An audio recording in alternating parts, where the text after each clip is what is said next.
Então, bom dia. Edição do dia 4 de dezembro da Cor do Dinheiro e 4 de dezembro do ano da graça de 2019. O meu nome é Camilo Lourenço e já estou aqui em direto, como todos os dias, às 8 da manhã, esteja em Portugal ou fora do país. Só um aviso para quem ontem me chamou a atenção. Parece que o vídeo passou a aparecer com legendas. Não é da minha responsabilidade. Isso é uma funcionalidade do Facebook. Como sabe, hoje em dia a inteligência artificial dá para muita coisa. Só que, no caso das legendas, as coisas não estão a sair muito bem. Eu ainda não encontrei maneira de perceber se aquilo se pode eliminar ou não, porque as legendas não estão a sair bem. Mas pronto, isso não é da minha responsabilidade. Bom, como temos uma agenda muito, mas muito longa, vamos então, sem mais demoras, à agenda de hoje. Primeiro ponto. Eu não sei se recorda, mas a questão das agressões a professores e nas escolas está na ordem do dia.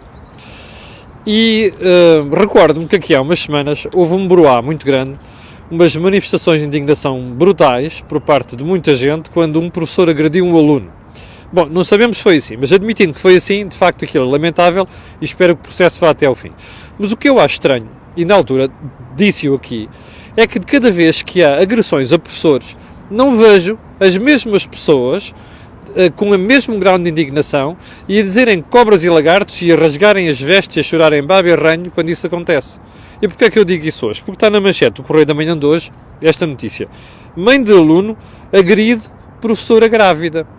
Eu estava à espera, como isto é uma notícia pública, como já toda a gente ouviu falar nisto, eu estava à espera, sinceramente, que hoje de manhã, ao acordar, olhasse para as redes sociais e visse a mesma indignação e o mesmo grau de censura que vi quando foi daquele episódio do professor que alegadamente terá agredido o aluno. Portanto, convém que nós, nestas matérias, sejamos justos. Convém que nós, nestas matérias, sejamos isentos. E convém que nós, nestas matérias, tenhamos o cuidado de tratar todas as situações do ponto de vista da justiça da mesma forma. Bom, segundo ponto, do período de ordem do dia, o professor Carlos Amaral Dias, psicanalista, muito conhecido, comentador de rádio, eu gostava de ouvir, sinceramente, faleceu. Salvou há 2 dias. O que eu não sabia, parece que está num dos jornais de hoje, já não lembro qual é que Carlos Amaral Dias morreu a caminho do hospital numa ambulância. Parece, segundo a notícia que eu li, que houve atraso no socorro prestado ao professor Carlos Amaral Dias. 2 coisas sobre isto. Está surpreendido? Eu não estou. Já lhe contei aqui, pelo menos um caso, em que eu chamei o INEM por motivos de emergência. E o tempo que levou até que chegasse uma ambulância, não do INEM, mas dos bombeiros de Lisboa. Mas também já lhe contei aqui que, às vezes, é nos casos mediáticos que nós percebemos o estado lamentável em que nós temos certos serviços. Neste caso, o Serviço de Saúde. Porque a pergunta que tenho para fazer é quantos Carlos Amaral Dias haverá pelo país fora? Já pensou nisto? Ou seja, quantas pessoas já não terão morrido porque o socorro se atrasou, porque não havia uma ambulância, porque os exames nos hospitais não foram feitos a tempo e horas, porque não houve uma consulta, porque não houve uma cirurgia feita a horas. Nestes casos, são pessoas anónimas que morrem e os assuntos não chegam à comunicação social e, portanto, não chegam ao domínio da esmagadora maioria dos portugueses. Ora, às vezes, é nestes casos que nós percebemos o estado em que estão os serviços de saúde. E já agora, por falar nisto, não é por ser o Carlos Amaral Dias, convém que este processo seja investigado e que vá até ao fim. Como aquele processo da queda do ex-vereador da Câmara de Lisboa, Ruben Carvalho. Eu estou à vontade, nem sequer é da minha cor política, não é? Que com a queda no hospital terá acelerado a situação que conduziu à sua morte. Não é só lamentável. Às vezes, são estes casos que nos permitem perceber o estado em que está o país. Terceiro ponto. Eu não consigo encontrar outra palavra senão lata, tupete, para designar o que vou analisar a seguir.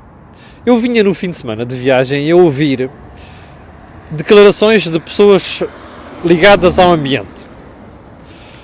Na altura, e na ocasião, o Francisco Ferreira, como sabem, é um ambientalista muito conhecido, que eu conheço, de quem gosto, devo dizer, e do qual subscrevo muita coisa que diz.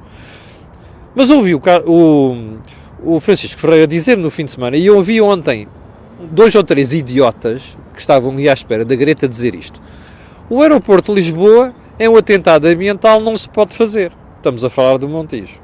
E ouvi outro dizer que o aeroporto de Lisboa, mais o Porto, não sei o quê, alargamentos, é coisa que tem que estar fora do radar. Como ouvi o Francisco Ferreira dizer isto no fim de semana.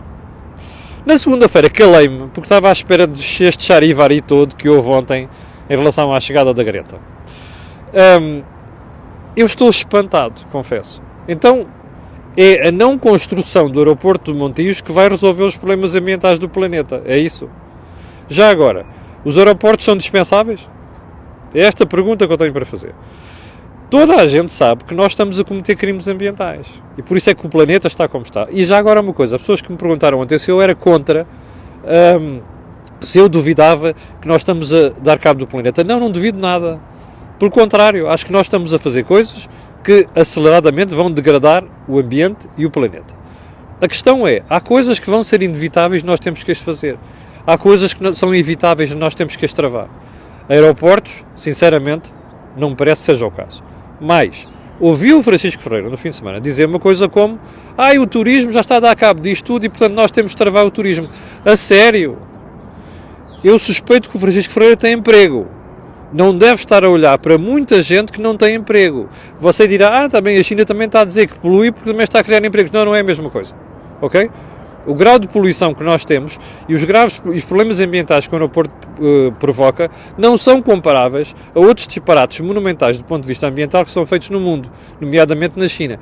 E sobre a história do plástico, por exemplo, onde existe uma demagogia inacreditável, eu só quero lembrar isto. Há 4 rios no mundo, adivinham onde é que eles estão? Exatamente, na Ásia, que poluem com 90% dos plásticos que estão no oceano. Eu não vejo a malta preocupada com isto. Só vejo preocupado. É com não sei quantos Portugal e o plástico e o raio que os parte. Pronto. Isto não pode ser assim. Ok? Nós temos de ser responsáveis. Até por outra razão, que eu gostava de recomendar de leitura obrigatória ao Francisco Ferreira e outras pessoas que falam destas coisas. Olha, eu não sei se já olharam para a manchete do meu jornal hoje, Jornal de Negócios. Diz assim: Têxtil vai perder 2.000 empresas e 28.000 empregos até 2023, ok? Eu gostava que me explicassem de onde é que vão aparecer estes empregos para substituir estes empregos que vão desaparecer. E, portanto, não sei se nós estamos empenhados em criar um problema e ter novamente um problema de emprego em Portugal. Bom, então vamos lá à agenda. O juiz Rui Rangel foi expulso da magistratura. A sua ex-mulher, Fátima Galante, foi aposentada compulsivamente. Qual é a análise que tudo isto merece? Em primeiro lugar, eu não sei se recorda, mas aqui há umas semanas houve um broá muito grande porque o juiz Rui Rangel estava suspenso, terminou o período de suspensão, não havia decisão e ele voltou ao serviço. O broá tinha razão de ser, mas mostra duas coisas. Das duas, uma, ou o período do processo disciplinar é curto, e já houve alguém da área da justiça que pediu a extensão desse período, ou então os serviços respectivos demoraram muito a tomar uma decisão. Esta decisão que apareceu ontem, a qual é suscetível de recurso, é uma decisão corajosa e é uma decisão grave. Vamos analisar as duas coisas. Antes de mais, uma declaração de interesse. Eu conheço o Rui Rangel há alguns anos. Não sou amigo dele, não privo com ele, não tenho intimidade com ele. Mas vou falar, fazendo esta declaração de interesse, eu conheço o Rui Rangel. As coisas de que ele é acusado são graves. Influenciar acórdãos, parece que dinheiro que foi para as contas relacionado com favores, alegadamente, atenção, que é para não sermos injustos e, sobretudo, para evitar processos, obviamente. As coisas de que ele é acusado são graves. As coisas de que a ex-mulher é acusada são graves. Bom, o que é importante reter aqui é que foi uma decisão do Conselho Superior de Magistratura, ok? E é importante reter também as declarações do Presidente da Associação Sindical dos Juízes a dizer, bom, isto é a prova de que a justiça funciona. Bom, duas coisas sobre isto. Não era assim, ok? Houve casos no passado que envolveram os juízes de coisas duvidosas, dúvidas, coisas complicadas. Não era assim. Desta vez foi assim. O que é que isto quer dizer? Nós, nos últimos anos, vimos decisões difíceis na área da justiça, que afetaram políticos, não é? Ainda esta semana ficámos a saber que o José Penedos parece estar muito próximo da prisão, porque o Tribunal Constitucional indeferiu o seu recurso. Bom, repare no pormenor. Nós passámos a ter políticos poderosos na cadeia e a caminho da cadeia. Boa decisão.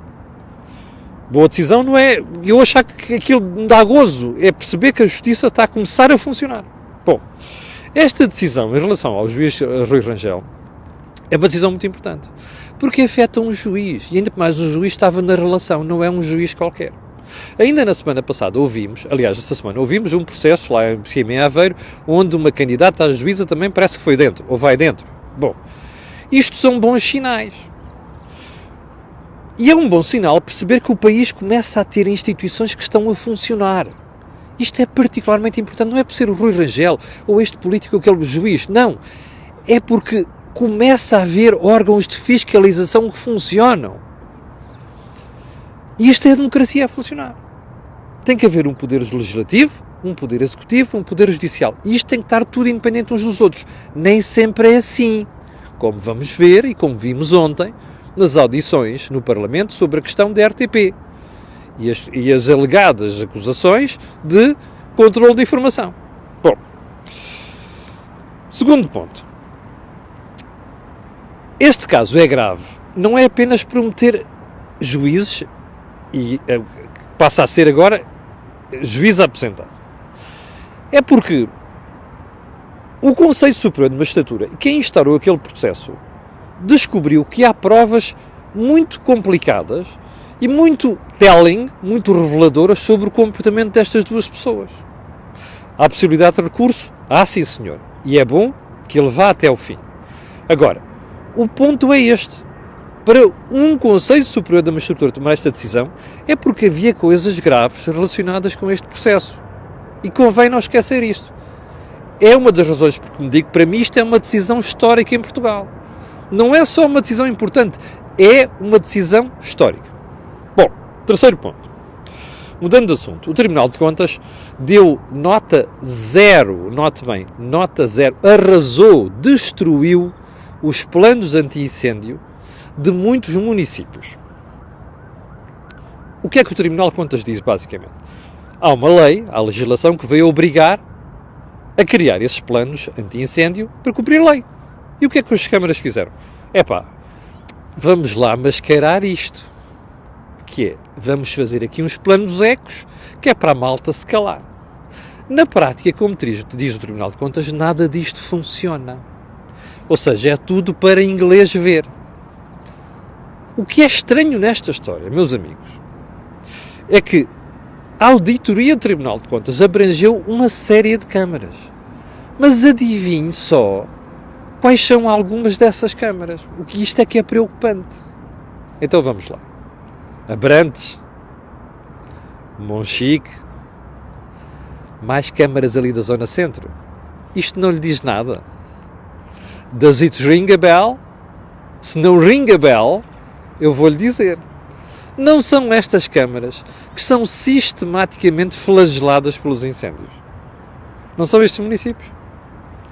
Não são estes municípios onde houve incêndios graves nos últimos 10 anos. Olha, lembra-se de Monchique? Bom, então agora explique-me lá uma coisa.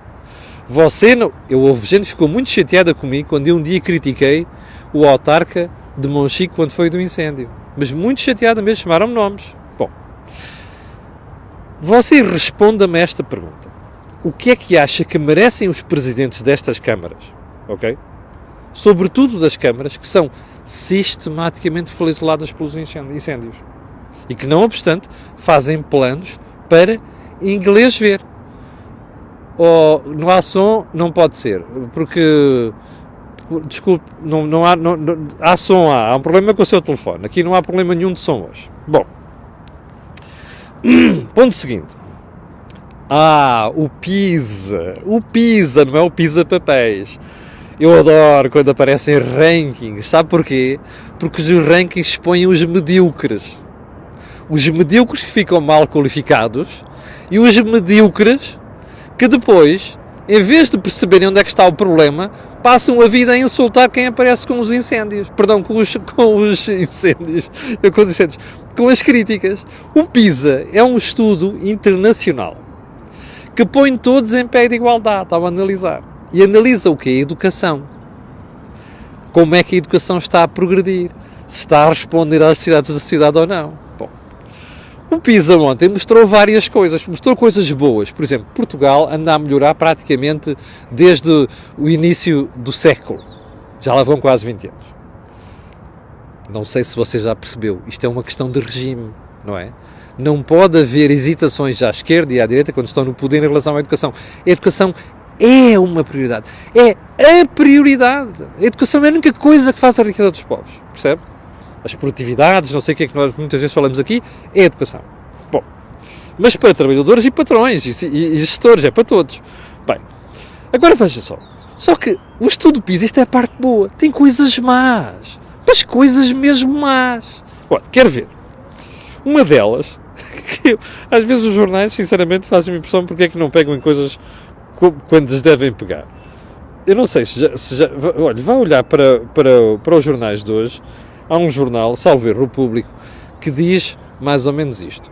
15% dos alunos nem sequer têm competências básicas. Bom, mais.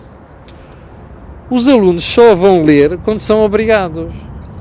Bem, se quisermos levar o assunto mais longe, você nos últimos anos ouviu muita gente defender em Portugal que o ensino finlandês é que era, um método do ensino finlandês é que era, e que estava tudo bem, e que se nós copiássemos finlandeses, afinal é que ia correr bem. Bom, já olhou para um PISA, a Finlândia está a descer.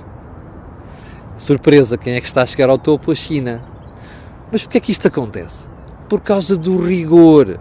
Os finlandeses nos últimos anos começaram a tomar decisões preocupantes em matéria de educação.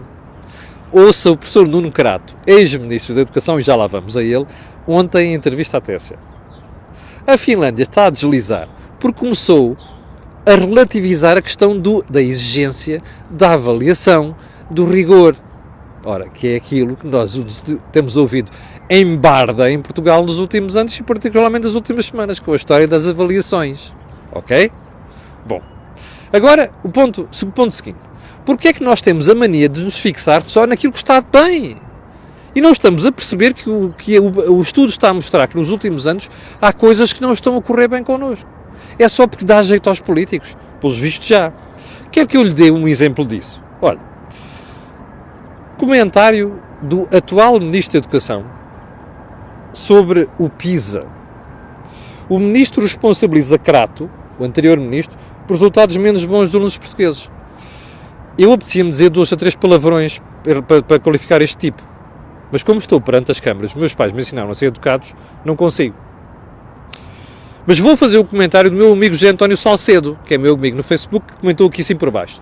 Este indivíduo parece ter sido escolhido para ministro atendendo ao elevado nível da sua mediocridade. Eu não tenho a mais pequena dúvida. O ministro Brandão Rodrigues, como você sabe, eu tenho péssima opinião dele, é um cretino.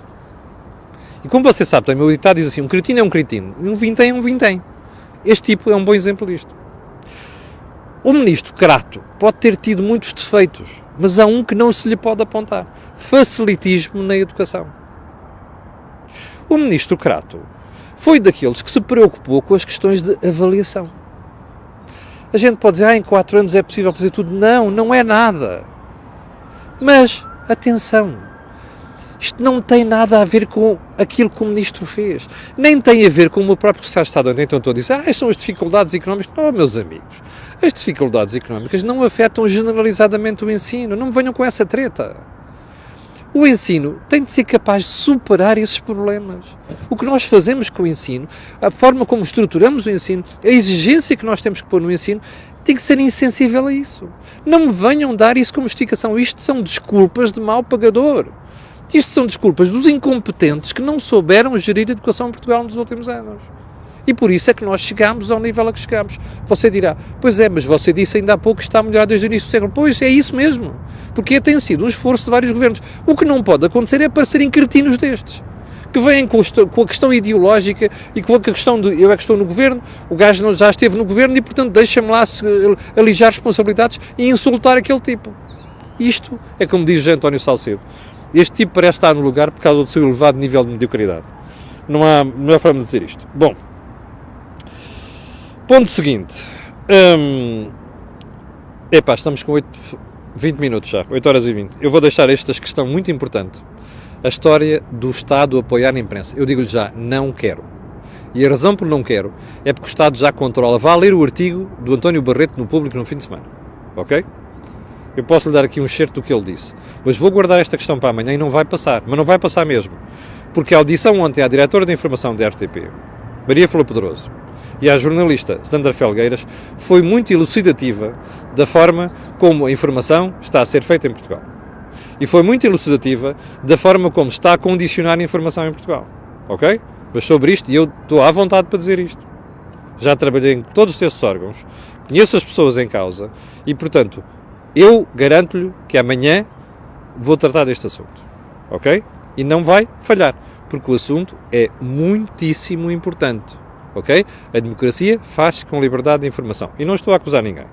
Bom, quero-te só lembrar que hoje, pelas 18 horas, vai haver o Think Tank. Uma das coisas que vamos analisar é a regionalização, ok? E outros assuntos da semana, da atualidade, com o Jorge Marrão e com o Joaquim Aguiar. Às 2.700 e não sei quantas pessoas estão em direto neste momento, eu quero agradecer o seu apoio e pedir aquilo que peço sempre, colocar um gosto e fazerem partilha nas redes sociais, porque aquilo que ouvem aqui não ouvem mais sítio nenhum. Obrigado, com licença, e até amanhã às 8.